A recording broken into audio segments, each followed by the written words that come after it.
ଆଜି ଥିଲା ଡିସେମ୍ବର 25 ବଡ଼ଦିନ। କିଛି ଦିନ ପରେ 2025 ଯାଇ 2026 ହେବ। ସେ ଯାହା ବି ହଉନା କାହିଁକି। ସ୍କୁଲ ଛୁଟି ପଡ଼ିଥିଲା ବୋଲି ମୋ ଦୁଇ ଭାଣିଜୀ ମାନେ ଘରକୁ ଆସିଥିଲେ।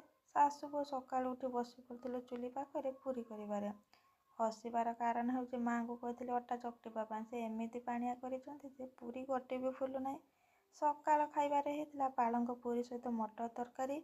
ଭାଇ ଭଉଣୀ 3 ଜଣ କହିଥିଲେ ଭଲ ହେଇଛି ଭାରି। ଖରା ଆସିବାରୁ ସେମାନଙ୍କୁ ନେଇକି ଖରାରେ ବସେଇ ଦେଇଥିଲି।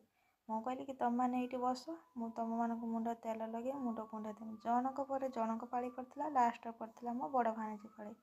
ସେ କହିଲେ କି ମାଇଁ ମୋର ଗୋଟେ ବେଣୀ କରିଦିଅ। ମୁଁ ତାଙ୍କ ମୁଣ୍ଡରେ ତେଲ ଲଗେଇ ସାରିବା ପରେ ଗୋଟେ ବଡ଼ ବେଣୀ କରିଦେଇଥିଲି। ତାପରେ ଟାଇମ୍ ହେଇଯାଇଥିଲା ଦ୍ୱିପହର ରୋଷେଇ ପାଇଁ।